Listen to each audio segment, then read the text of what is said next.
জান্নাত, তোমাকে শুধু এতটুকু বলবো, যদি কখনো প্রয়োজন হয় আমাকে জানাবে। আমি যতটুকু পারি সাহায্য করব। হুম, আচ্ছা ভাইয়া, আমি তাহলে যাচ্ছি। সোহান রুমে আছে। আচ্ছা, যাও। জান্নাত কথা বলা শেষ করে ঘরে ঢুকে দরজাটা আটকে ওয়াশরুমে ঢুকলো। এদিকে পর্দার আড়াল থেকে জান্নাত আর জাকিরের সমস্ত কথা শুনে নিল সোহান। আজকের কথাগুলো একদম বুকে এসে বেঁধেছে। তার মানে জান্নাত মন থেকে যাচ্ছে না, যে কোনো কারণে যাচ্ছে। তার মানে আমার থ্রেটের কারণে যাচ্ছে, আমাকে ভালোবেসে নয়। জান্নাত ভেতরে ঢোকার আগে হঠাৎ চোখে পড়লো সোহান রুমের ভিতর পায়চারি করছে। সোহান তো এতক্ষণ বিছানার উপরে শুয়েছিল, তাইলে এখন আবার উঠে হাঁটছে কেন? কোনো সমস্যা হলো নাকি? ভয়ে ভয়ে রুমের ভিতর ঢুকলো। টেবিলের উপরে পানির গ্লাস আর জগ রাখা। পা টিপে টিপে এগিয়ে গিয়ে পানি ঢেলে ঢকঢক করে খেয়ে নিল। গলাটা ছেড়ে সোহানকে বলল, আপনি ঘুমানো রেখে হাঁটছেন যে, কোনো খবর আছে নাকি? না। সোহান আর কোনো কথা না বলে রুম থেকে বেরিয়ে যায়। জান্নাত কিছু জিজ্ঞেস না করে বিছানায় শুয়ে পড়লো। মাগরিবের আজানের সময় ঘুম ভাঙলো তার। চোখ মেলে তাকিয়ে দেখে মাথার একপাশে ব্যথা করছে। বিছানা থেকে নেমে ওয়াশরুমে ঢুকলো। পানির কল ছেড়ে দিয়ে চোখে মুখে পানির ছিটে দিয়ে দিল। চোখ দুটো অন্ধকারে ঝাপসা হয়ে আসছে। দেয়াল ধরে কোনোভাবে দাঁড়িয়ে কপালে হাত দিল। গায়ে হালকা জ্বর লাগছে। কিছুক্ষণ পরে হঠাৎ করেই বমির বেগ আসলে পেট কচলাতে কচলাতে অবশেষে বমি করলো। ভালো করে কুলি করে তারপর রুম থেকে বেরিয়ে আসে। হাঁটতে পারছে না, শুধু চটপট কাটছে।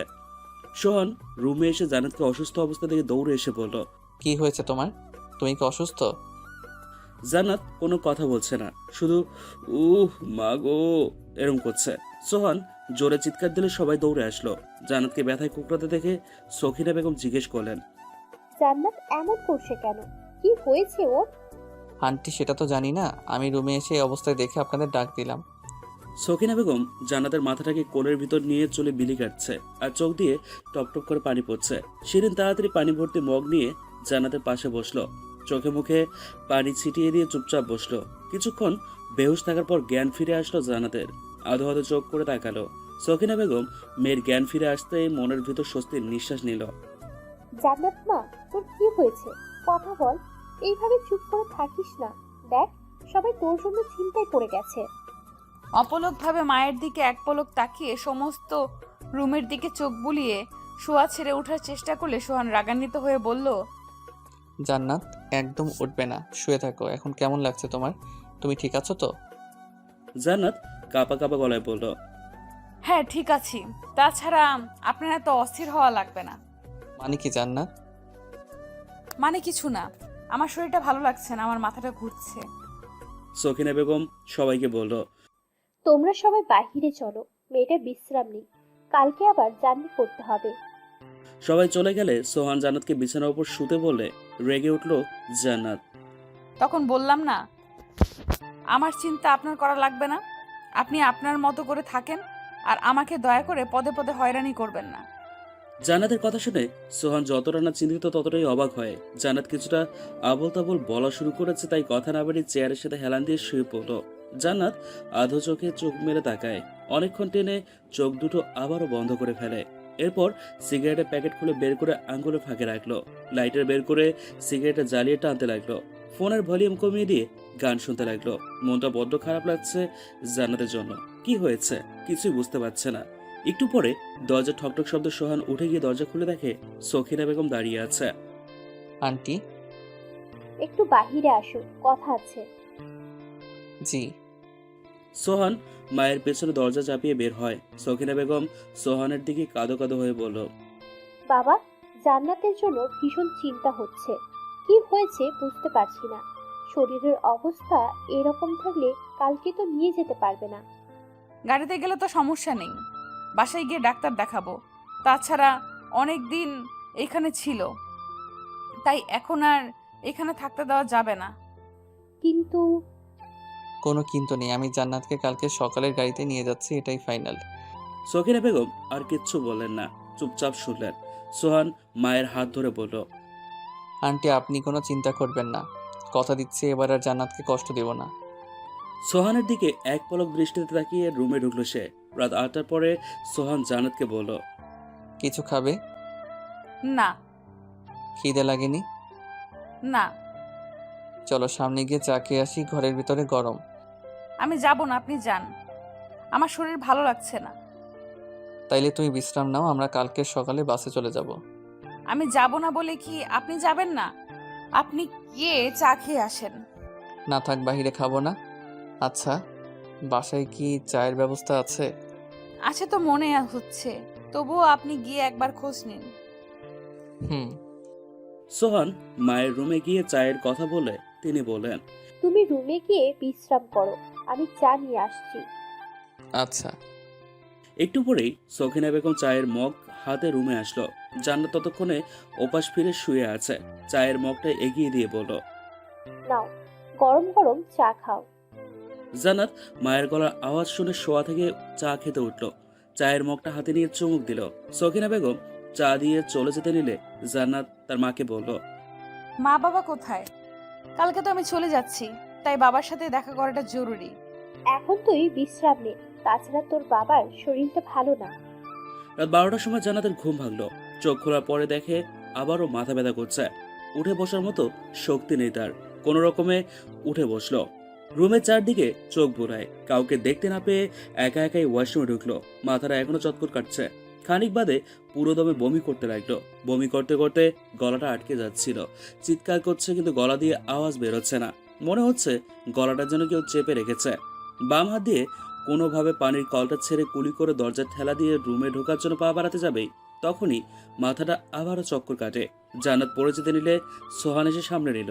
জান্নাতকে কোলে নিয়ে বিছানায় শুয়ে দিয়ে বলল, তোমাকে কতবার বলেছি একা একা কোথাও যাবে না, তবুও গেছে। কিছু হয়ে গেলে তোমাকে কোথায় পেতাম? জানো কতটা টেনশন লাগছে।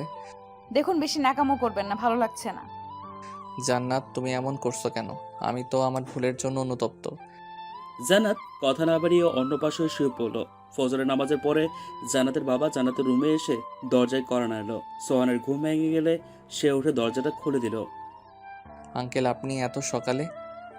হ্যাঁ বাবা, মেয়েটা কেমন আছে দেখতে এলাম। রাতে শরীরটা বড্ড খারাপ থাকায় আসতে পারিনি। তোমরা কি আজকে চলে যাবে? মেয়েটার যে শরীর ভালো না। হ্যাঁ আঙ্কেল, আজকেই যাব। আপনি কোনো চিন্তা করবেন না। আমি বাড়ি গিয়ে বড় ডাক্তার দেখাবো। তেলের জিনিস অতিরিক্ত খাওয়াতে শরীরটা মনে হয় খারাপ হয়ে গেছে, পেটে বদহজম হয়েছে।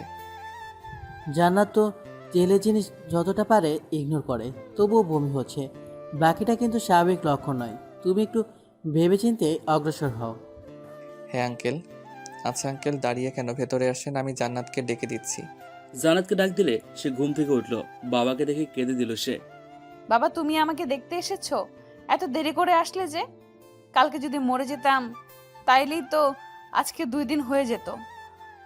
জান্নাতকে বুকের সাথে জাপটে ধরে বলল, মা, এমনটা বলিস না, খুব কষ্ট লাগছে। আমি এমন একটা হতভাগা বাবা যে নিজের মেয়ের জন্য কিছুই করতে পারলাম না। মারে, পারলে তোর এই অপরাধী বাপকে ক্ষমা করে দিস, আর মাঝে মাঝে কল দিস। জান্নাতও বাবাকে জড়িয়ে ধরে কাঁদল। সকাল 7:45 নাস্তা সেরে বাসা থেকে নেমে 8:20 বাস স্ট্যান্ডে পৌঁছালো দুজনেই।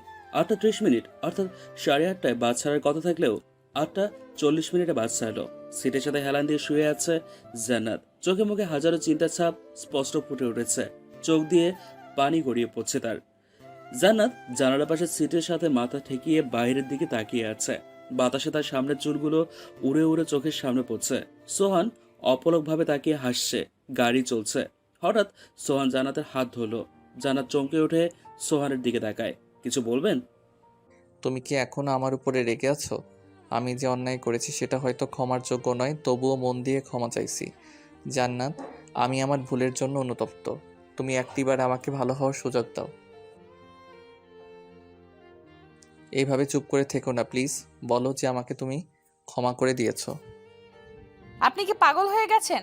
পাবলিক প্লেসে বসে এসব ঝামেলা করার মানে কি বলুন তো? সবাইকে জানাতে চাচ্ছেন যে আমরা ঝগড়া করে বাসে উঠেছি? এতে কি আপনার সম্মান বাড়বে না কমবে? কি হবে সেটা মুখ্য বিষয় নয়, তুমি আমাকে ক্ষমা করেছো কিনা সেটাই কথা। প্লিজ জান্নাত, এবারের মতো ক্ষমা করে দাও। তুমি ক্ষমা না করলে মনের ভেতরে শান্তি পাচ্ছি না। এইভাবে চুপ করে থেকে আমাকে কষ্ট দিতে কি তোমার ভালো লাগে? জানো আমি কতটা কষ্ট পাচ্ছি? জান্নাত, আমার জন্য কি তোমার একটু মায়া লাগে না? আমি কতটা কষ্ট পাচ্ছি একটু অনুভব করো প্লিজ। এভাবে চুপ করে থেকো না, কথা বলো। আমার ভালো লাগছে না। তুমি আমার কাঁধে মাথা রেখে শুয়ে পড়ো। না। জান্নাত মাথাটা কাত করে সিটের উপরে শুয়ে পড়ল। সোহান দীর্ঘশ্বাস নিয়ে চুপচাপ অন্যদিকে তাকিয়ে রইল। বাস গিয়ে স্টেশনে থামলো। জান্নাতের এখনো ঘুম ভাঙেনি। সোহান জান্নাতের হাতের উপরে তার হাত রাখতেই জান্নাতের ঘুম ভাঙলো। আড়মোড়া দিয়ে সোহানের দিকে তাকায়। আমরা এসে গেছি, নামবে, ওঠো।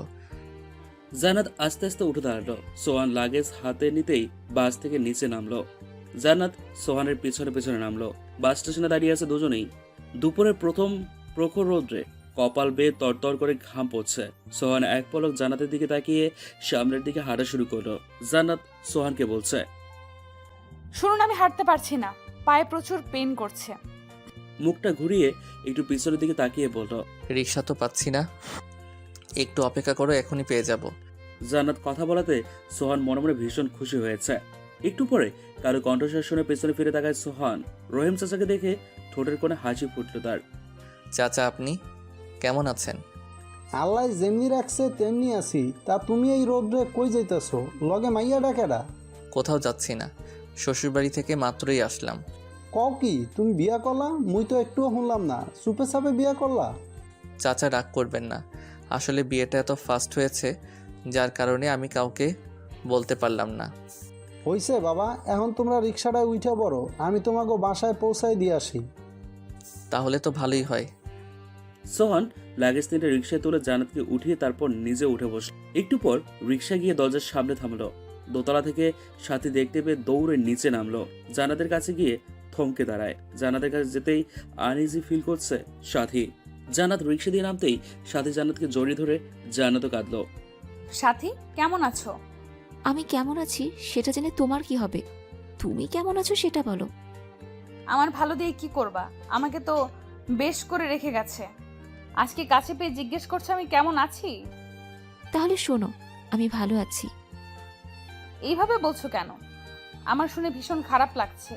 সত্যি খারাপ লাগছে ভাবি। তুমি জানো তোমার কারণে মা কতটা চিন্তিত ছিল। তোমাকে মা আমার চেয়েও বেশি ভালোবাসতো, আর তুমি তার কথাটাও একটা বারও ভাবলে না। তুমি চলে যাওয়ার পর থেকে মা ঠিকমতো খাওয়া দাওয়াও করছে না, শুকিয়ে কাঠ হয়ে গেছে। তুমি কি ভেবেছো তোমাকে ছেড়ে ভাইয়াও ভালো আছে? একদম না। ভাবে তুমি যাওয়ার পরে ভাইয়া পাগলের মতো ছটফট করেছে, কিন্তু অসুস্থতার জন্য সে তোমার কাছে যেতে পারেনি। জান্নাত মুখটা পেছনে ঘুরিয়ে সোহানকে দেখতে না পেয়ে অবাক হয়ে যায়। জান্নাতকে বলে, আমাকে কি এখানে দাঁড় করিয়ে রাখবা নাকি ভেতরে আসতে বলবা? শরীরটা খুব খারাপ লাগছে। সরি ভাবি, ভেতরে এসো। দরজা আটকে দিয়ে রুমে ঢুকলাম। সম্পূর্ণ রুমটা তার পছন্দের ফার্নিচার, ওয়ালমেট, দেয়ালের দুপাশে বাচ্চাদের ছবি টানানো। জান্নাত দেখছে আর অবাক হচ্ছে। ভাবি, আমি কি চায়ের ব্যবস্থা করছি, তুমি ততক্ষণে বিশ্রাম নাও। চা নয়, কফি দিও। বর্তমানে চায়ের থেকে কফিটা ভালো লাগে। ও হ্যাঁ, শুভ আপু গতকালকে সকালে এসেছে। একটু আগে তার একটা বান্ধবী কল দিয়েছে, তাই সেখানে দেখা করতে গেছে। দুলাভাই ছুটি পায়নি, তবুও আপু মায়ের অবস্থা দেখে চলে এসেছে। এটাই তো ভালোবাসার বহিঃপ্রকাশ। সাথীর কথা জান্নাত ভালো করে শুনল। এইবারে সবাই ভীষণ আন্তরিক, শুধুমাত্র একজন বাদে। যাকে ঘিরে সারা জীবন সংসার করতে হবে, সে ঠিক না থাকলে সেখানে সংসার করা যায় না। মানুষের প্রতি ঘৃণা জন্ম হয়ে গেছে। দরজায় কলিং বেল বাজতে সাথী গিয়ে দরজাটা খুলে দিল। শুভ আপু ভিতরে আসলো। সাথী, জান্নাত কি এসেছে? হ্যাঁ আপু, একটু আগে এসেছে। ঠিক আছে। শুভ গিয়ে মায়ের দরজার কাছে দাঁড়ায়। মা নামাজ পড়ছে। অনেকক্ষণ মায়ের রুমের সামনে অপেক্ষা করছে শুভ। নামাজ পড়া শেষ হলে সালাম ফিরে শুভকে দেখে জায়নামাজ তুলে তসবিহ হাতে নিয়ে বিছানার উপরে বসলো। কিরে শুভ, তুই কখন আসলি? জান্নাত কি এসেছে? এই তো আসলাম, এসেই তোমার কাছে এলাম। মা, আমার কাছে জান্নাতের আশাটা স্বাভাবিক লাগছে না। আমার কাছেও তাই মনে হচ্ছে। হয়তো সোয়ানের চাপে পড়ে আসতে বাধ্য হয়েছে, কিন্তু এভাবে জোর করে তো সংসার করা যায় না। জান্নাতের সাথে এ ব্যাপারে খোলাখুলি আলোচনা করতে হবে। আলোচনা করতে তো সমস্যা না, কিন্তু সমস্যা হচ্ছে সোহান। ছেলেটা রাত দিন একাকার করে জান্নাতকে গিয়ে নিয়ে এসেছে, কিন্তু এখন এসব বলে কি লাভ বল? সময় তো অনেক গড়িয়ে গেছে। শুরুতে যদি নিজের খামখেয়ালি ভাবে না মা করতো, তাহলে আজকে এমন দিন দেখা লাগতো না। তাছাড়া যারা সংসার করে শুধুমাত্র তারাই নিজেদের সমস্যা জানে। যখন দেখে সমস্যার সমাধান করার কোনো রাস্তা নেই, তখনই ডিভোর্সের সিদ্ধান্তে যায়। তবে মা, ডিভোর্সই কিন্তু সব সমস্যার সমাধান না। তা তো ঠিক, এখন আমাদের কি করণীয়? কিছুই না। সোহান যদি নিচে থেকে সংশোধন হয় তাহলে আমরা জান্নাতকে রিকোয়েস্ট করতে পারি, আর সেটা না হলে একটা মেয়ের জীবন নষ্ট করার কোনো রাইট নেই। আচ্ছা মা, তুমি থাকো, আমি জান্নাতকে দেখে আসি। বিয়ের পরে একবারও সামনাসামনি দেখা হয়নি। যা হবে এখনই কিছু বলিস না, সোহান জানতে পারলে কুরুক্ষেত্র হয়ে যাবে। আচ্ছা। শুভ মায়ের রুম থেকে জান্নাতের রুমে ঢুকলো। রুমে ঢুকে দরজার সামনে দাঁড়িয়ে বলে উঠলো, জান্নাত, আসবো? আপু আসেন। কেমন আছো জান্নাত? এই তো আছি কোনো রকম। আপনি কেমন আছেন? ভালো আর থাকতে দিলে কোথায়? তোমার দুলাভাই ছুটি পায়নি, তাই বাধ্য হয়ে আমাকে আসতে হলো। সরি আপু, আমার জন্য মা ভীষণ কষ্ট পেয়েছে জানি, কিন্তু কি করব, আমি তো বাধ্য হয়েছি স্টেপ নিতে। প্রতিটা মেয়ে বিয়ের পরে স্বামীর সাথে সংসার করতে চায়, কিন্তু দেখেন আমার কপালটাই খারাপ। না পেলাম স্বামীর ভালোবাসা, না পেলাম বাবা মায়ের কাছে মেয়ের সম্মান। কথা বলার এক পর্যায়ে জান্নাত কেঁদে ফেলে। হাউ মাউ করে কাঁদছে। চিৎকার দিয়ে কাঁদলে বোধ হয় বুকের ভেতরে চাপা কষ্টটা হালকা হালকা হতো। জান্নাত কান্না দেখে শুভ নিজেকে সামলাতে পারলো না। সে জান্নাতকে জড়িয়ে ধরে কাঁদতে লাগলো। জান্নাতকে সান্ত্বনা দেওয়ার মতো কোনো ভাষা খুঁজে পাচ্ছে না। নিজের ভাইয়ের এত বড় অন্যায়টা মেনে নিতে রীতিমতো হিমশিম খাচ্ছে সে। একটা মেয়ে হয়ে কিভাবে এমন সিচুয়েশন আরেকটা মেয়েকে সান্ত্বনা দেবে ভেবেই অস্থির হয়ে যায় শুভ। জান্নাত মাথা নিচু করে কেঁদে যাচ্ছে। এই কান্না যেন থামার নয়। শুভ জান্নাতকে থামানোর জন্য এবার মরিয়া হয়ে ওঠে, কারণ সোহান যদি এ পরিস্থিতি দেখে তবে খুব ঝামেলা করবে। তাছাড়া শুভ কোনো ঝামেলা চায় না। যত তাড়াতাড়ি পারে সবকিছু স্বাভাবিক করাটাই মুখ্য উদ্দেশ্য। সাথে এসে দরজার সামনে এসে খক খক করে কাশি দিয়ে গলাটা ছেড়ে নিল। ভিতরে আসবো? শুভ আর জান্নাত পেছনে ফিরে তাকায়। সাদিকে থেকে শুভ বলল, তুই কি আমার নাটক কি আবার নাটক শুরু করলি? কবে থেকে? এখানে কি পরপুরুষ আছে যে পারমিশন নিয়ে ঢুকতে হবে? তোর ঘর, তুই যেখানে মন চাই সেখানে ঢুকবি। সাথী ঠোঁট চেপে ধরে হাসলো। কোনোভাবে হাসি আটকে বলল, আপু তুমিও খুব মজা করো। তোমাকে কে বললো যেটা আমার ঘর? মেয়ের ঘর তো একটাই, আর সেটা হয় বিয়ের পর। স্বামীর ঘরই মেয়েদের ঘর। বাবা, তুই তো দেখছি বড় হয়ে গেছিস, সবকিছু গুছিয়ে বলতে পারিস। তোকে দেখলে কেউ বুঝবে না যে তুই এতটা পাক। আপু কি সব বলছো তুমি? আমার ভীষণ লজ্জা লাগছে। সাথে তুই এখন ওই রুমে গিয়ে বিশ্রাম নে, আমার জান্নাতের সাথে জরুরি কথা আছে। কি জরুরি কথা আপু? আমি কি শুনতে পারি? না সাথী, ছোট মানুষদের বড়দের কথা না শোনাই শ্রেয়। তাই বলছি, লক্ষ্মী বোন আমার, চলে যা। তুমি আমাকে ছোট বলছো কেন? আমি কি ছোট নাকি? ছোট হলে তো ফিডার খেতাম। তাছাড়া ভাবিও তো ছোট, তাহলে সে শুনলে কোনো সমস্যা নেই কেন? ওফ সাথী, এত কথা বলিস কেন? তাছাড়া আমি কি সোহানকে ডেকে আনবো? না না, আমি নিজেই যাচ্ছি। সাথী ঠোঁটের কোনো মুচকি হাসি এনে রুম থেকে চলে গেল। সাথী চলে যাওয়ার কিছুক্ষণ পরেই শুভ চলে যাওয়ার জন্য উঠতে নিলেই জান্নাত দৌড়ে ওয়াশরুমে ঢুকে করতে লাগলো। শুভ জান্নাতের পেছনে ঢুকলো, দেখলো জান্নাত বেসিনের উপরে হাত রেখে বমি করতে লাগছে। তাই দেখে শুভ জান্নাতের পিঠ ডলতে লাগলো। অনেকক্ষণ পরেই জান্নাত স্বস্তির নিঃশ্বাস নিল। শুভ জান্নাতকে বলল, হঠাৎ করে তোমার বমি আসলো কেন? গ্যাস্ট্রিক বাড়লো নাকি? জানি না আপু। এরকম কি আরো হয়েছে? জি। ডাক্তার দেখিয়েছো?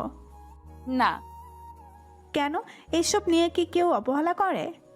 আমি গতকাল থেকেই বমি করেছি, তবুও আপনার ভাই আজকে আমাকে জোর জবরদস্তি করে নিয়ে এসেছে।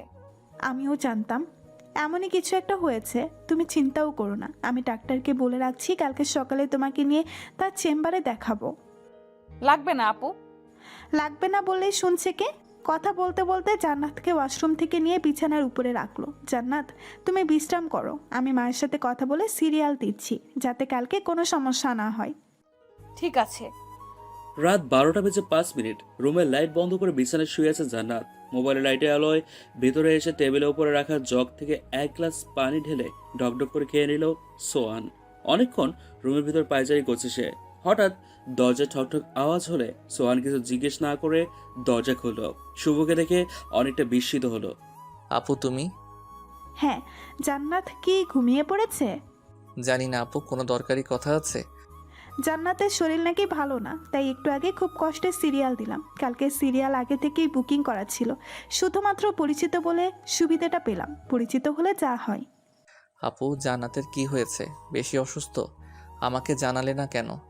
তোকে কি জানাবো? আসার পর থেকে তোর তো কোনো পাত্তাই নেই। তাছাড়া তুই তো জানিস গতকাল থেকে জান্নাত অসুস্থ, বমি করছে, তবুও তুই জোর করে আজকেই জার্নি করালি। শোন, সব বিয়েটা কোনো ছেলে খেলা নয় যে ইচ্ছে হলে খেলবি, না হলে ভেঙে ফেলবি।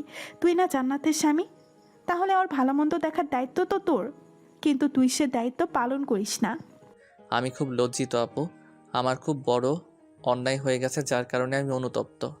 আরেকটা কথা, যেটা তুই মন দিয়ে শোন, জান্নাতের শরীরের কন্ডিশনে কিন্তু খুশির সংবাদটাও থাকতে পারে। এই ব্যাপারে কিন্তু সিরিয়াসভাবে নিতে হবে। আপু, যা হওয়ার হয়ে গেছে, পিছনে যে অন্যায় করেছি সেটা তো আর সংশোধন করা যাবে না, কিন্তু এখন আমি নিজেকে সংশোধন করতে পারবো। আপু, জান্নাত কি খুব বেশি অসুস্থ হয়ে পড়েছে? অনেক। মেয়েটার বমি করতে করতে দম বন্ধ হওয়ার উপক্রম তৈরি হয়েছিল। আচ্ছা শোন, রাত অনেক বেশি হয়ে গেছে, তুই এখন ঘুমাতে যা। ঠিক আছে আপু। সোহান রুমের দরজাটা আটকে তারপর বিছানার উদ্দেশ্যে রওনা দিল, কিন্তু পা কোনোভাবেই যাচ্ছে না। তবুও টেনে টেনে এগিয়ে গেল। মনটা ভীষণ খারাপ লাগছে। তবুও জান্নাতের পাশে শুয়ে পড়ল সে। সকালে সূর্যের আলোয় ঘুম ভাঙলো সোহানের। আড়মোড়া দিতেই হঠাৎ চোখ পড়লো জান্নাতের দিকে। কি নিষ্পাপ চেহারা, দেখলেই ভীষণ কষ্ট লাগে। আচমকাই সোহানের ফোনটা বেজে ওঠে। ফোনের স্ক্রিনের দিকে তাকিয়ে আননোন নম্বর থেকে কিছুটা সংকোচ প্রকাশ করে কলটা রিসিভ করে। আসসালামু আলাইকুম, কে বলছেন? ওয়ালাইকুম সালাম। আপনি কি সোহান? নিজের নামটা শুনে অনেকটা অবাক হয়, তারপর গলার স্বরটা নিচু করে বলল, জি, আমি সোহান, কিন্তু আপনাকে তো ঠিক চিনলাম না। কে আপনি?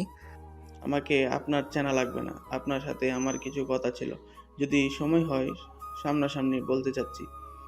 অপরিচিত লোকের কথায় কেমন জানি সন্দেহ লাগছে, তবুও ইতস্তত হয়ে বলল, আপনি তো শুরুতে বললেন আপনি নাকি আমাকে চিনেন না, তাইলে আমার সাথে দেখা করে কি বলতে চাচ্ছেন? যদি খোলাসা করে বলতেন তাহলে উপকৃত হতাম।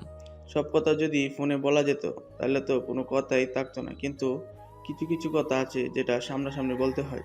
তবু যখন জানতে চাচ্ছেন কোন বিষয়ের উপরে, তাইলে বলি, আপনি যে নিলয়কে খুন করেছেন তার ডকুমেন্ট আমার কাছে আছে। পুরো সিসিটিভি রেকর্ড, হার্ড ডিস্কের ফুটেজ এখন আমার কাছে। আমি চাইলে এটা মিডিয়াতে ফাঁস করতে পারি, কিন্তু তাতে আমার কোনো লাভ হবে না। তাই ভাবলাম ছোট্ট একটা ডিল করি, তাতে আপনারও মঙ্গল আমারও মঙ্গল। কথাটা বলেই কুৎসিত একটা হাসি দিল সে। সোহান তো এখন গ্যারা করে ফেসে গেছে, কপাল বেয়ে তরতর করে ঘাম পড়ছে তার। এদিকে জান্নাত সোহানের পাশে বসলো। আপনি বসে আছেন কেন? আপনি যাবেন না? আজব তো, কিছু জিজ্ঞেস করছি সেটার উত্তর দিচ্ছেন না। ঠিক আছে, দেওয়া লাগবে না। আচ্ছা, আমাকে ডাক্তার কখন দেখাবেন? আপনার সমস্যা কি? কথা জিজ্ঞেস করলে উত্তর দিচ্ছেন না। সোহান এবার উত্তর না দেওয়াতে রাগান্বিত হয়ে বিছানা থেকে নেমে সোজা ওয়াশরুমে ঢুকলো জান্নাত। ওয়াশরুম থেকে বেরিয়ে মুখটা ভালো করে মুছে সোহানের দিকে এমন নজরে তাকালো, এক নজরে তাকালো। সোহানকে ঘুম থেকে উঠে যেভাবে বসে থাকতে দেখলো, ওয়াশরুম থেকে বের হয়ে ঠিক সেভাবে বসে থাকতে দেখলো। জান্নাতের এখন কিছুটা হলেও টেনশন লাগছে, কিন্তু কি করবে বুঝতে পারছে না। এবার সাহস করে সোহানের গায়ে হাত দিয়ে ঝাঁকি দিলে এই করে বললো, কি? কিছু হয়নি। আপনি এমন ঘামাচ্ছেন কেন? আপনার কি সমস্যা হয়েছে? মনে মনে কিছুটা ভেবে আবারও চুপ হয়ে গেল সোহান। কিছু হয়নি। জান্নাত, মায়ের নাস্তা বানানো কি শেষ? জানি না। তাইলে দেখে আসো, যদি বানানো হয়ে থাকে তাহলে আমাকে ডাক দিও। জান্নাত রুম থেকে বেরিয়ে সোজা রান্নাঘরে ঢুকলো। রান্নাঘর খালি, কেউ ওঠেনি এখনো। জান্নাত মায়ের রুমে ঢোকার কথা চিন্তা করেও আবারও সোহানের কাছে গেল। জান্নাত রুমে ঢোকার পরে সাথে আসলো। ভাবি, আজকে মায়ের শরীরটা তেমন ভালো না, তাই আমি উঠতে নিষেধ করেছি। চলো আমরা দুজনে মিলে নাস্তা বানাই। চলো। জান্নাতকে সাথে নিয়ে রান্নাঘরে ঢোকার জন্য পা বাড়াবে, তখনই শুভ এসে হাজির। আপু কিছু বলবে? জান্নাত, তুমি রান্নাঘরে কি চাও? মায়ের শরীরটা ভালো না, তাই নাস্তা বানাতে সাথীকে সাহায্য করতে এসেছি। একদমই না। তোমার শরীরটা কি সুস্থ? হ্যাঁ আপু, সুস্থ। আগে ডাক্তারের কাছে যাবে, রিপোর্টে কি আসবে তারপর সিদ্ধান্ত নিব তুমি কি সুস্থ নাকি অসুস্থ, বুঝলে? চুপ, কোনো আপু নাই, একটা কথাও বলবে না। এখন রুমে গিয়ে বিশ্রাম নাও। ঠিক আছে, যাচ্ছি। 30 মিনিট পরে শুভ নাস্তার ট্রে হাতে নিয়ে ঢুকলো রুমে। সোহান বিছানায় বসে পেপার পড়ছে। গলাটা ঝেড়ে নিয়ে রুমে ঢুকলো শুভ। আপুকে দেখে পা ভাঁজ করে বসে বলল, আপু, তুই নিয়ে আসলি যে, সাথী কোথায়? ও রান্নাঘরে নাস্তা বানায়, যে কয়টা রুটি ভাজা হয়েছে তাই আমি তোদের জন্য নিয়ে আসলাম। তুমি খেয়েছো? না, তোরা খেয়ে নে, আমি পরে খাবো। পরে কেন আপু?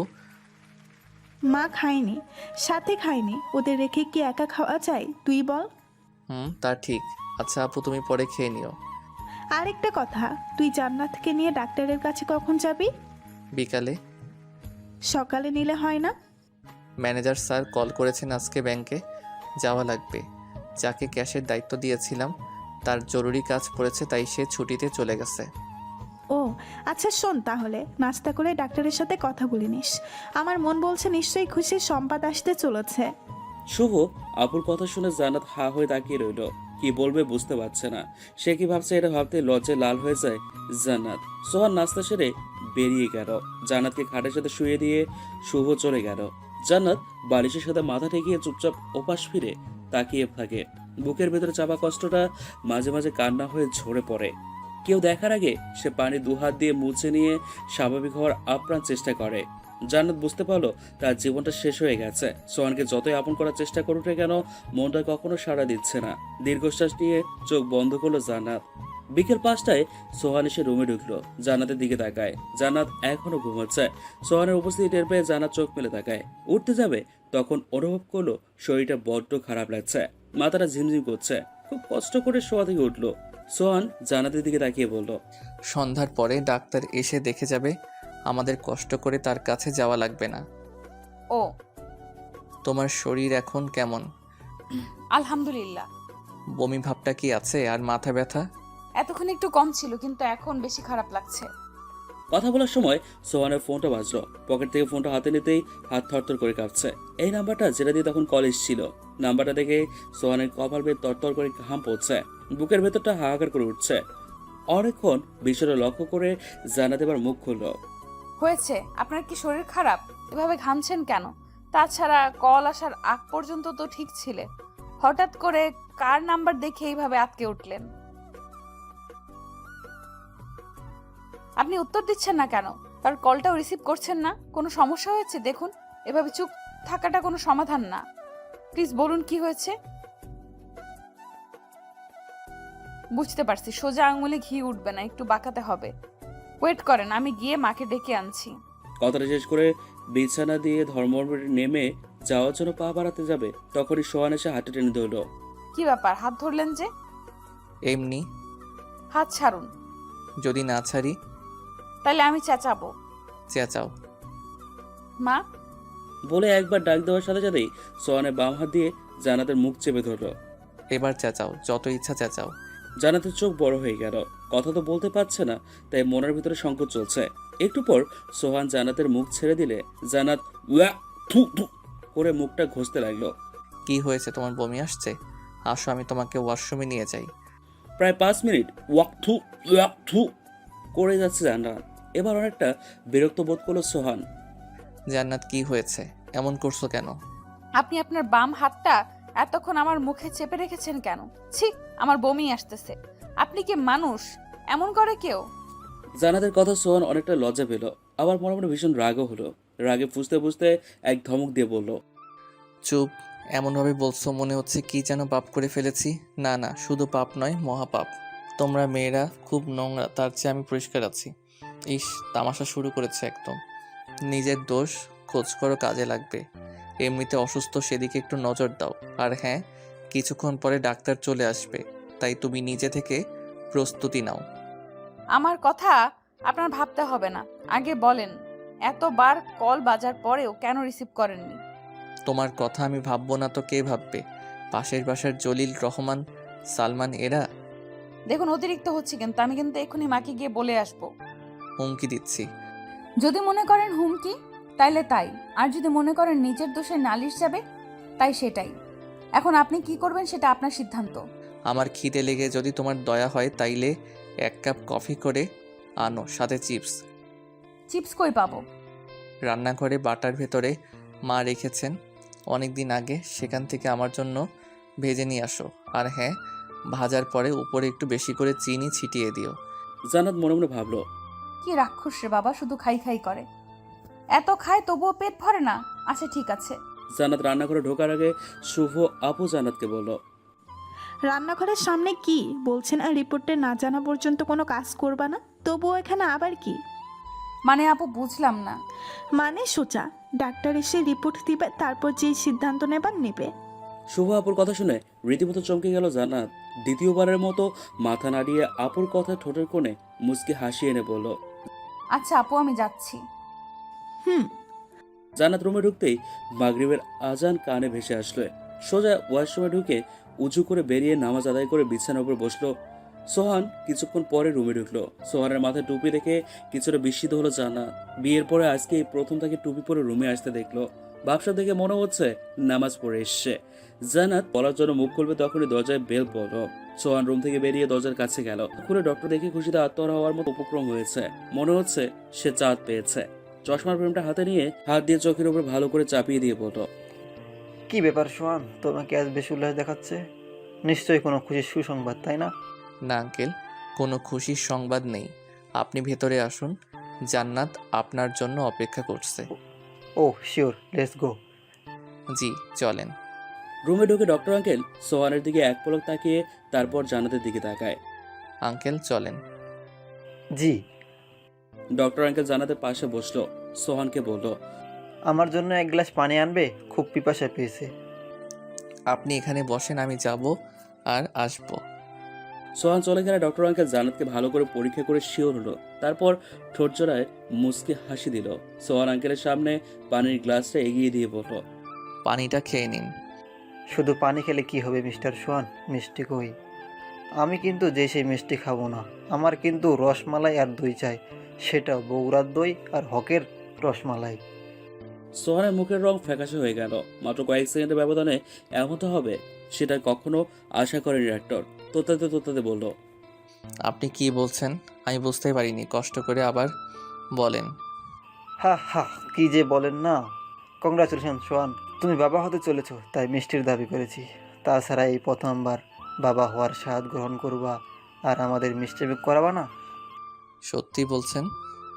জি সত্যি বলছি। তবুও কালকে একটা টেস্ট করব, তারপর 100% শিওর হব। তবে হ্যাঁ, আমার ডাক্তারি লাইফে এমন কেস হাজারো এসেছে, কিন্তু মৌখিকভাবে যেটা বলেছি সেটাই কার্যকর হয়েছে। ডক্টরের কথা শেষ হতে না হতেই শুভ এসে হাজির হলো। দরজার সামনে দাঁড়িয়ে সমস্ত কথাটা শুনে ভিতরে এসে সোহানের কাঁধে হাত রেখে বলল, বলছিলাম না জান্নাত কোনো নর্মাল অসুস্থ না, তাই তো ওকে দিয়ে কোনো কাজ করাইনি। সোহান চুপ কেন? তোর মুখে হাসি কোথায়? যা মাকে নিয়ে নিউজটা দিয়ে আয়। সোহান জান্নাতের দিকে তাকিয়ে হতভম্ব হয়ে রুম থেকে বেরিয়ে যায়। এদিকে জান্নাত টেনশনে মুখটা কালো মেঘে ছেয়ে গেছে। সোহানের পা কেন জানি চলছে না। মনে হচ্ছে বুকের উপরে বিশাল বড় একটা পাথর চাপা দেয়া, যেটা সরিয়ে হাঁটা সম্ভব হচ্ছে না। ডক্টর কি বললো এটা? আমার তো বিশ্বাস করতে কষ্ট হচ্ছে। জান্নাত প্রেগনেন্ট হলো কিভাবে? যতদিন আমাদের ভেতরে কিছু হয়েছিল সব সময় প্রোটেকশন ইউজ করেছি, কিন্তু এমনটা কিভাবে সম্ভব? এটা সত্যি আমার খুব ইচ্ছে বাবা হওয়ার, কিন্তু এমনটা না যে শোনার পরে নিজেকে বোঝানোটা কঠিন হয়ে দাঁড়াবে। জান্নাতের পেটে কি আমার সন্তান নাকি অন্য কারো? না না, এমনটা ভাবাও পাপ। জানি না, তবে কেন জানি বিশ্বাস করতে পারছি না। সোহান এক পা করে সামনের দিকে হাঁটছে। আচমকাই সাথে সাথে ধাক্কা খেলো। আরে ভাইয়া, তোমার চোখ কোথায়? তাছাড়া তুমি এখানে কি চাও? ভাবি না অসুস্থ, যাও তার সেবা করো। আমি কারো সেবা করতে পারবো না, তুই গিয়ে দেখে আয়। আর শোন, মা কি রুমে?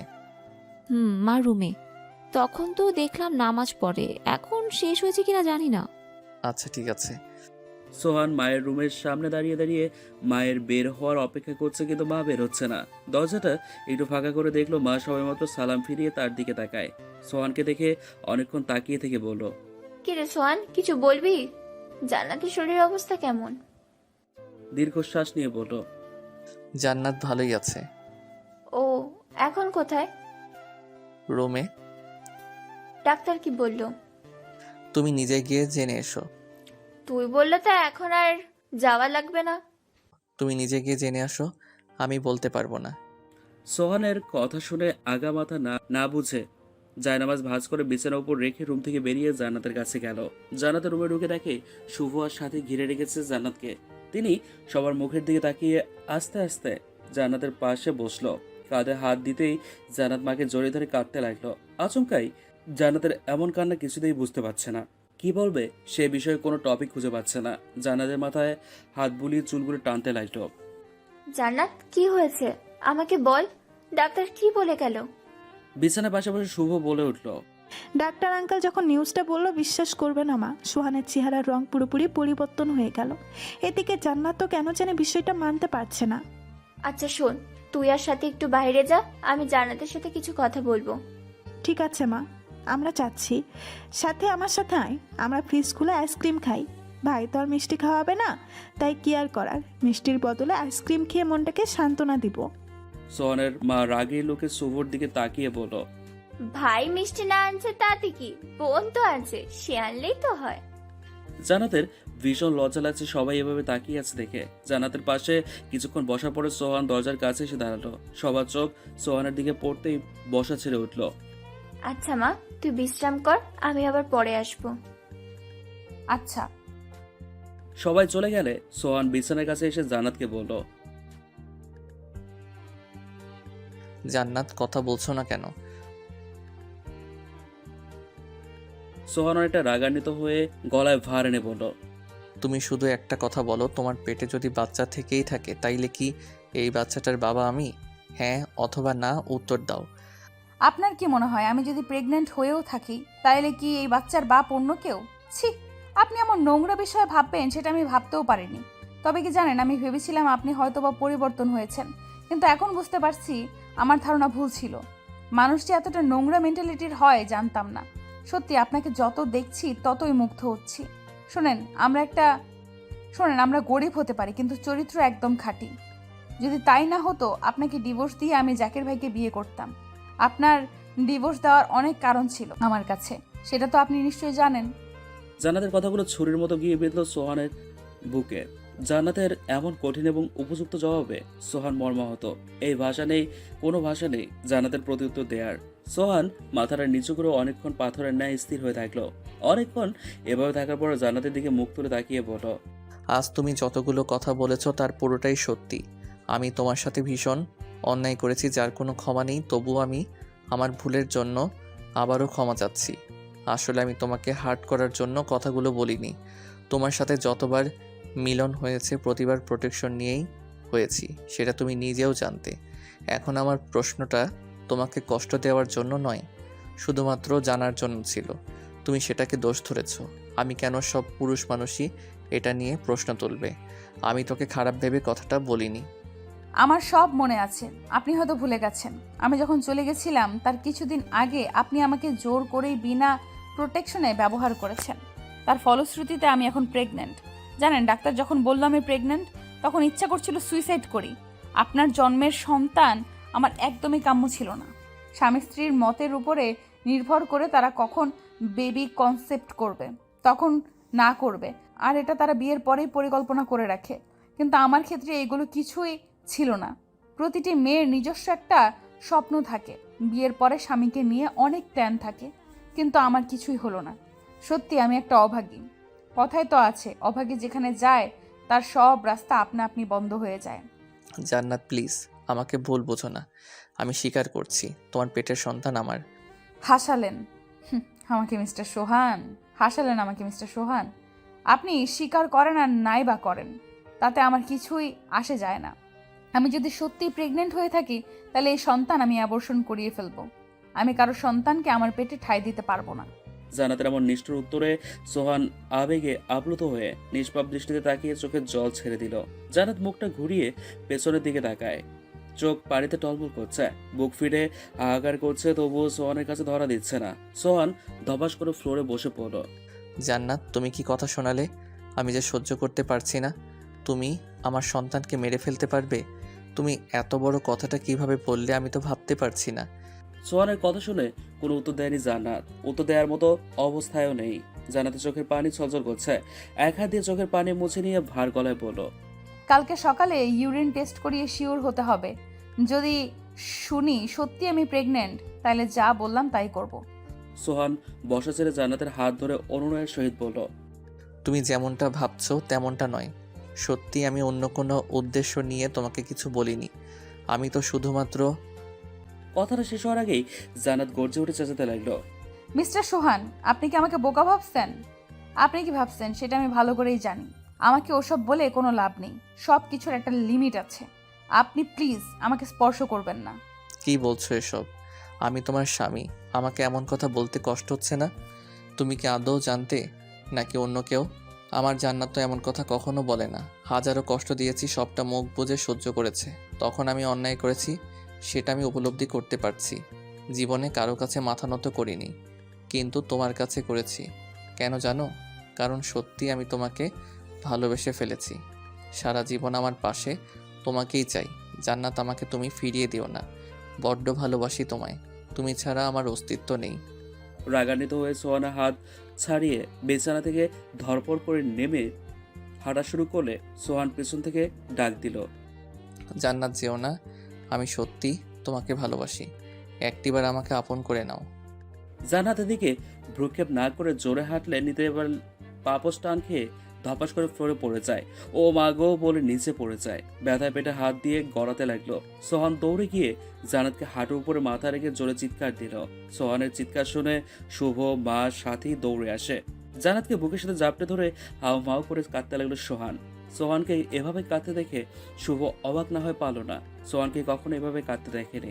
কাঁদার ভেতর অনেক ধরনা আছে। নিজের জন্য মানুষ যেভাবে কাঁদে অন্যের জন্য কখনো কাঁদে না। অতিরিক্ত ভালোবাসা থাকলে হয়তো বুকের গভীর থেকে কষ্টটা অনুভব করা যায়। সোহান নিজে নিজে ভীষণ অনুতপ্ত। জান্নাতের প্রতি এতটাই অবহেলা করেছে যার জন্য বুকের ভেতরটা হাহাকার করে কাঁদে। আর জান্নাতে যদি কিছু হয়ে যায় তাহলে নিজেকে সে ক্ষমা করতে পারবে না, কখনো না। জান্নাতকে করে তুলে হসপিটালের উদ্দেশ্যে রওনা দেওয়ার জন্য হাঁটতে লাগলো। শুভ আর সোহানের মা ছেলের সাথে রওনা দিল। সিঁড়ি বেয়ে জান্নাতকে করে তুলে নামতে শুরু করলো। সোহান কাঁদছে আর হাঁটছে। বুকের ভেতরে প্রচন্ড পরিমাণ ব্যথা করছে। গ্যারেজ থেকে গাড়িটা বের করে জান্নাতকে পিছনের সিটে মায়ের কোলে তুলে দিয়ে সামনের সিটে শুভ আর সোহান বসলো। গাড়ি খুব জোরে জোরে টানছে। হসপিটালের সামনে গিয়ে গাড়িটা দাঁড় করিয়ে সিট খুলে জান্নাতকে কোলে তুলে নিয়ে লিফটে উঠে এমার্জেন্সি বিভাগে ঢুকলো। ডাক্তার সবাইকে বের হয়ে যেতে বলল। অনেকক্ষণ পরে বেরিয়ে এসে বলল, ভয় নেই, পেশেন্ট ঠিক আছে। তবে পুরোটা শিওর হওয়ার জন্য আর কয়েকটা টেস্ট করা লাগবে, যার রিপোর্ট পেলেই কনফার্ম হওয়া যাবে। জান্নাতের টেস্টের রিপোর্ট হাতে পাওয়ার পর ডক্টর বলল, পেশেন্ট প্রেগনেন্সি লো। জি। আল্লাহর রহমতে মা ও বাচ্চা ভালো আছে। সোহান জান্নাতের কাছে গিয়ে সিটে বসলো। জান্নাতকে একটু করে বাসায় নিয়ে যাওয়া হবে। সোহান জান্নাতের দিকে তাকিয়ে থাকলো। সোহানের তাকানো দেখে জান্নাত অন্যদিকে তাকালো। সোহানের চোখ পানিতে টলমল করছে। জান্নাতের হাত ধরে কাঁপা কাঁপা গলায় বলল, জান্নাত প্লিজ আমার উপরে আর অভিমান করে থেকো না। খুব কষ্ট লাগছে আমার ভুলগুলো একবার ক্ষমা করে নিজেকে ভালো হওয়ার একটাবার সুযোগ দাও। শুভ এগিয়ে এসে জান্নাতের কপালে হাত বুলিয়ে দিয়ে বলল, সোহানকে ক্ষমা করে দে। কেউ তার ভুল বুঝতে পেরে ক্ষমা চাইলে তাকে ক্ষমা করে দেওয়া উচিত। সোহানের মা এসে বলল, মা হিসাবে তোর কাছে একটাই অনুরোধ, আমার ছেলেটাকে ক্ষমা করে দে। কথা দিলাম জীবনে তোর কাছে আর কোনোদিন দাবি নিয়ে আসবো না। মা আর আপুর কথা শুনে জান্নাত নিজেকে সামলাতে পারলো না। হাও মাও করে কাঁদতে লাগলো। মিনিট দশেক পর হসপিটাল থেকে বেরিয়ে গাড়িতে ওঠার জন্য দরজা খুলতে যাবে তখনই জান্নাতের চোখ আটকে গেল সামনে দাঁড়িয়ে থাকা নিলয়ের দিকে। নিলয় ফোনে কথা বলছে, হাসছে। জান্নাত সোহানকে বলল, না না না, না।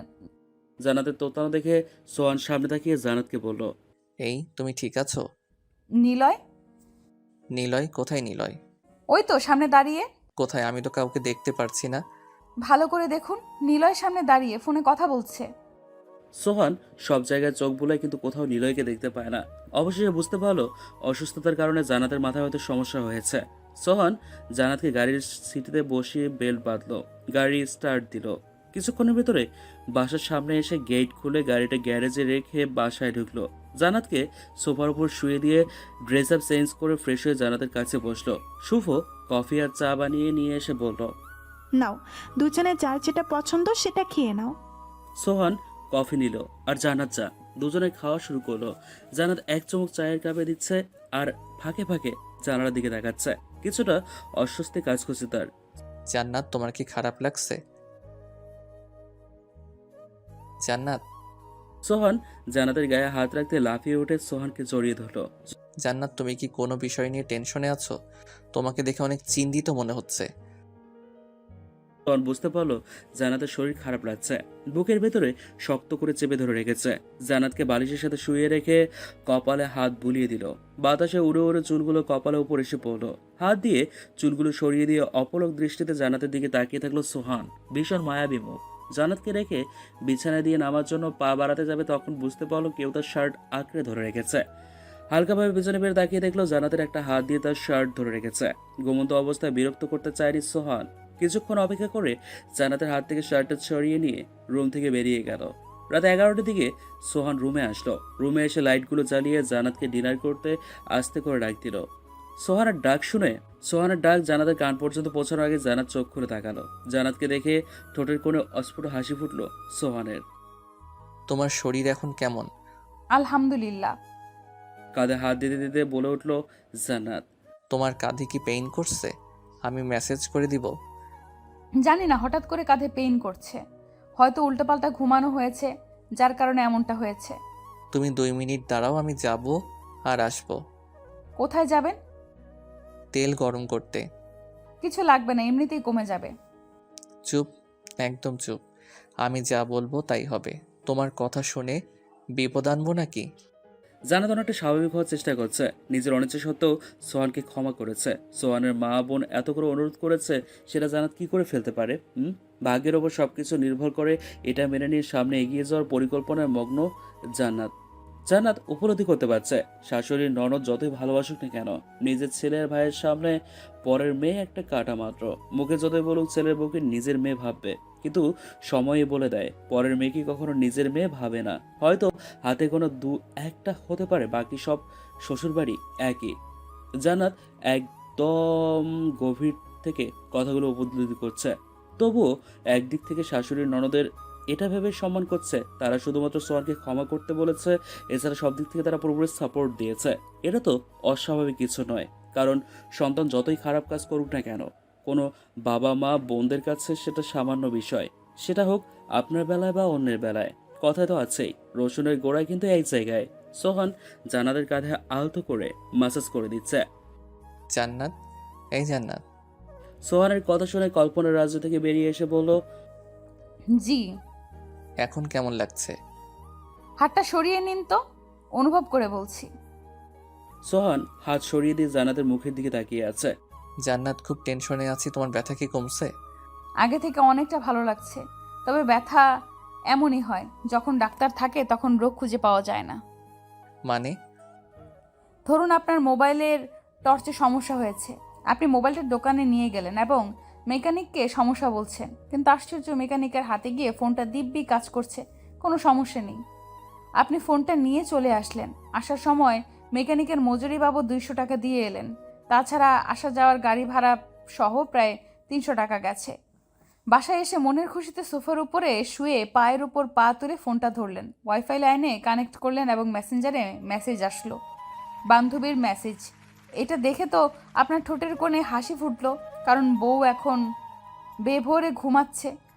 এই ফাঁকে বান্ধবীর সাথে কিছুক্ষণ টাঙ্কি মারা যাক ভেবে মেসেজ টাইপিং করতে গিয়ে লিখলেন, আই মিস ইউ। টাচে না কাজ করার কারণে লাভ ইউ। বাহ, এটা দেখে তো বান্ধবী মহা খুশি। ফিরতি রিপ্লাই আসলো, আই লাভ ইউ টু জান। আচমকায় পেছনে তাকিয়ে দেখেন বউর আগে কটমট করে তাকিয়ে আছে, এখনই কাঁচা গিলে খাবে। মোবাইলটা হাত থেকে ফ্লোরে পড়ে টর্চটা ফেটে গেল। বলেই হা হা করে হাসলো জান্নাত। এবার বলেন কেমন লাগলো কাহিনীটা? যদি এমন হতো তাইলে কেমন হতো? মুখটা ভেঙচি কেটে বলল, যদি ফোনে এমন টাচের সমস্যা হতো তাইলে ফোনটাকে ডাস্টবিনে ছুঁড়ে ফেলে দিতাম আর নতুন একটা আইফোন কিনতাম। বলেই দাঁতগুলো বের করে হাসলো। হঠাৎ ঘড়ির দিকে চোখ পড়লো সোহানের, দেখলো 1:45 বাজে। জান্নাত, কয়টা বাজে দেখছো? খাওয়া লাগবে না? ওষুধ আছে, সেটা কি ভুলে গেছো? আমিও আজকে তোমার গল্পের ভিতরে ডুবেছিলাম, অনেক দিন পরে স্বস্তির নিঃশ্বাস ফেললাম। দুজনের রাতে ডিনার সেরে শুয়ে পড়ল। সকালবেলা শুভর ডাকে দুজনের ঘুম ভাঙলো। সোহান আড়মোড়া দিয়ে জান্নাতকে জাপটে ধরে কাঁধ থেকে চুলগুলো সরিয়ে দিয়ে আলতো করে চুমু খেলো। জান্নাত মুখ লুকিয়ে মুচকি হেসে বলল, সকালবেলা কি শুরু করলেন? কি শুরু করব? বউকে একটু আদর করলাম। জান্নাত, তুমি তো পড়াশোনাটা ঠিক মতো করবে কেমন? আমি চাই তুমি নিজে শিক্ষিত হও, কারণ একটা সন্তানের জন্য একজন শিক্ষিত মা খুব জরুরি। তোমাকে দিয়ে চাকরি করার তোমাকে দিয়ে চাকরি করাবো না ঠিক আছে, তবুও তুমি শিক্ষিত হবে এটাই চাই। তাইলে আজ থেকে মন দিয়ে পড়াশোনা করবে, কেমন? মাথা নাড়িয়ে হ্যাঁ সূচক সম্বোধন করলো জান্নাত। সোহান বিছানা দিয়ে নেমে ফ্রেশ হয়ে নাস্তার টেবিলে গেল। জান্নাত যায়নি বলে সবাই জিজ্ঞেস করলো, জান্নাত কোথায়? সকালে ওষুধ নেই, খাবে কখন? নিয়ম মেনে না চললে তো বাচ্চার সমস্যা হবে। এমনিতেই মেয়েটা এতটা উইক যা বলার মতো না। জান্নাত কথা বলার মাঝে এসে পড়ল। এই তো আমি এসে পড়েছি। শুভ আপু জান্নাতকে দেখে হাসলো। এই তো জান্নাত এসে পড়েছে। নাস্তার টেবিলে বসে সবাই নাস্তা খাচ্ছে। তখনই দরজা বেল পড়লো। সোহান চেয়ার ছেড়ে উঠে দরজাটা খুলে দিয়ে অবাক হলো। আন্টি আপনি? সোহাকে জড়িয়ে ধরলে কাঁদতে শুরু করলো নিলয়ের মা জাহানারা বেগম। বাবা, তুমি জানো আমার ছেলে নিলয় আর বেঁচে নেই? হ্যাঁ আন্টি জানি।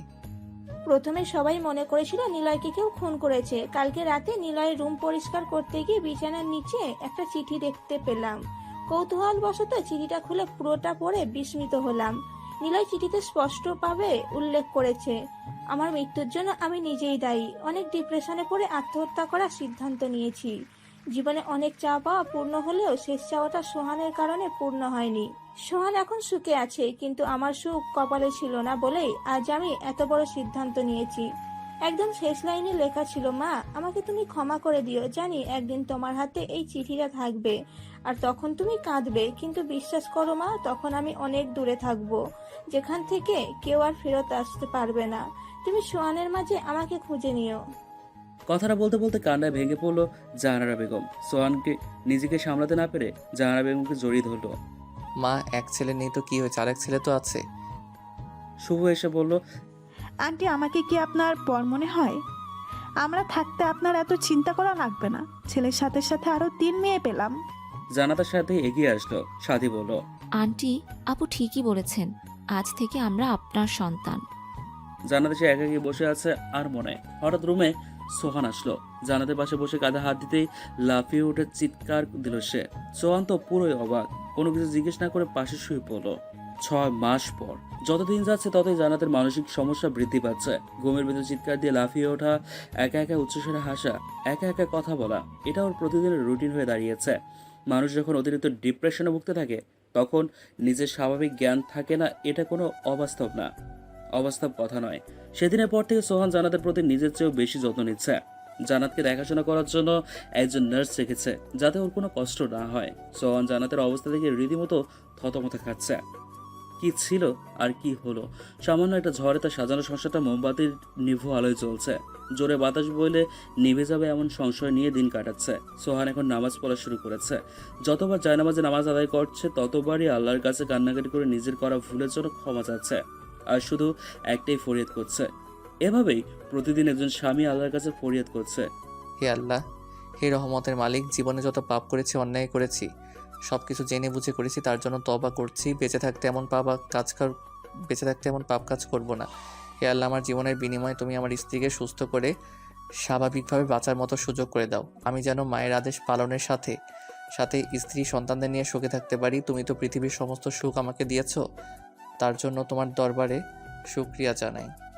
আল্লাহ ক্ষমাশীল। নিশ্চয়ই তিনি তার বান্দাকে ক্ষমা করে জান্নাতকে আবারও স্বাভাবিক জীবনে ফিরিয়ে আনবে, এটাই তার একমাত্র বিশ্বাস। জীবনটা একটা রঙ্গমঞ্চ। মানুষ যখন সবকিছু পায় তখন আল্লাহকে চেনে না। দুদিনের এই দুনিয়াতে নিজের ইচ্ছে মতো সবকিছু করে, কিন্তু এটা ভাবে না জীবনটা একটা তুচ্ছ বস্তু। শরীরটা মাটির তৈরি, শরীরের ভেতরে যে প্রাণ পাখিটা আছে এটা আল্লাহর নিকট সময় মতো আজরাইল এসে জান কবজ করে যাবে। হিসেব করবে হাশরের ময়দানে, ততদিন পর্যন্ত মাটির নিচের ঘরে থাকতে হবে। তাই সবার দুনিয়াতে বসে আখিরাতের জন্য কিছু রেখে যাওয়া, যাতে হাশরের ময়দানে শাস্তিটা কম হয়। সোহান যখন সবকিছু পেয়েছিল তখন সে জান্নাতকে মূল্যায়ন করেনি, কিন্তু সব শেষ হওয়ার পর তার কদর বুঝেছে। জান্নাত হয়তো বা স্বাভাবিক জীবনে ফিরে আসবে, কিন্তু কবে আসবে সেটা সময়ই বলে দেবে। যেমন দাঁত থাকতে কেউ দাঁতের মর্যাদা বোঝে না।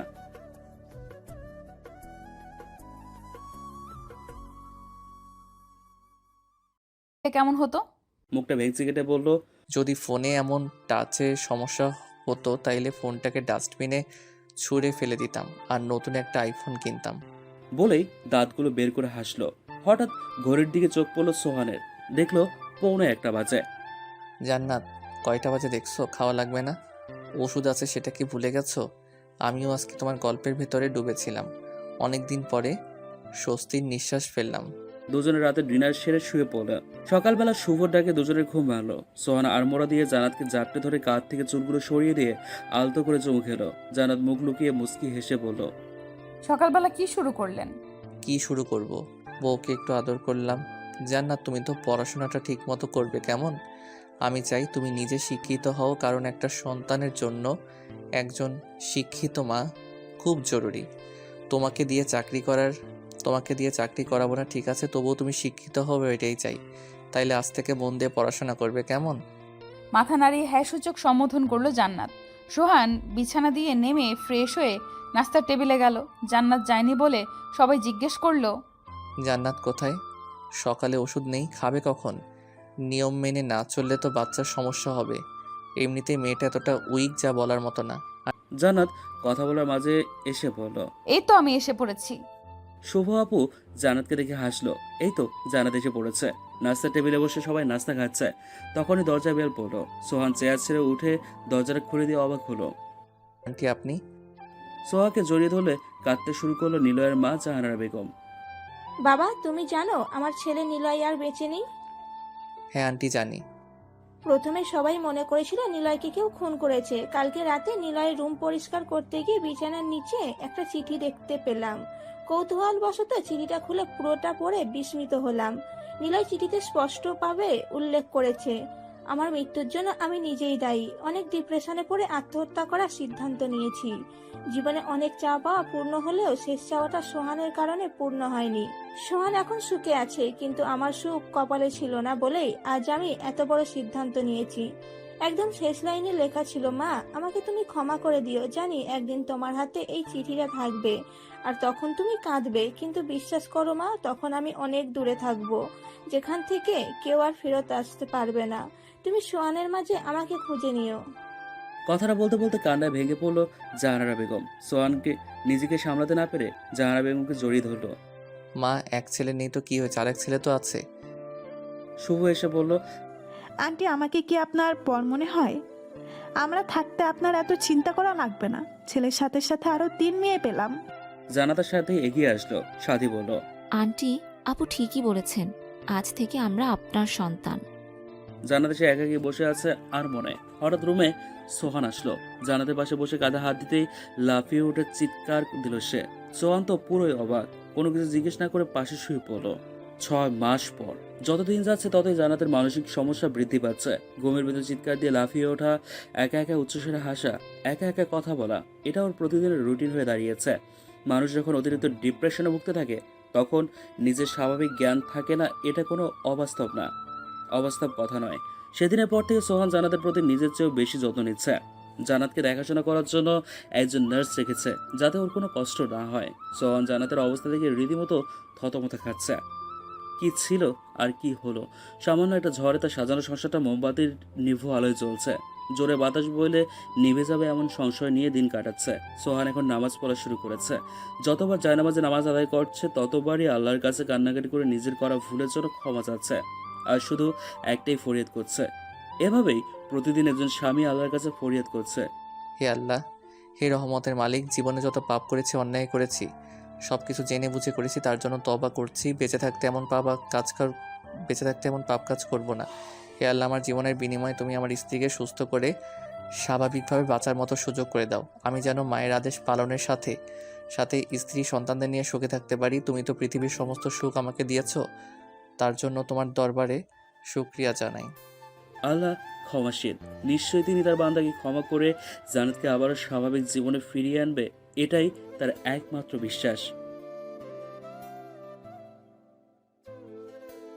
জীবনটা একটা রঙ্গমঞ্চ। মানুষ যখন সবকিছু পায় তখন আল্লাহকে চেনে না। দুদিনের এই দুনিয়াতে নিজের ইচ্ছে মতো সবকিছু করে, কিন্তু এটা ভাবে না জীবনটা একটা তুচ্ছ বস্তু। শরীরটা মাটির তৈরি, শরীরের ভেতরে যে প্রাণ পাখিটা আছে এটা আল্লাহর নিকট সময় মতো আজরাইল এসে জান কবজ করে যাবে, হিসেব করবে হাসরের ময়দানে। ততদিন পর্যন্ত মাটির নিচের ঘরে থাকতে হবে। তাই সবার দুনিয়াতে বসে আখিরাতের জন্য কিছু রেখে যাওয়া, যাতে হাসরের ময়দানে শাস্তিটা কম হয়। সোহান যখন সবকিছু পেয়েছিল তখন সে জান্নাতকে মূল্যায়ন করেনি, কিন্তু সব শেষ হওয়ার পর তার কদর বুঝেছে। জান্নাত হয়তো বা স্বাভাবিক জীবনে ফিরে আসবে, কিন্তু কবে আসবে সেটা সময়ই বলে দেবে। যেমন দাঁত থাকতে কেউ দাঁতের মর্যাদা বোঝে না।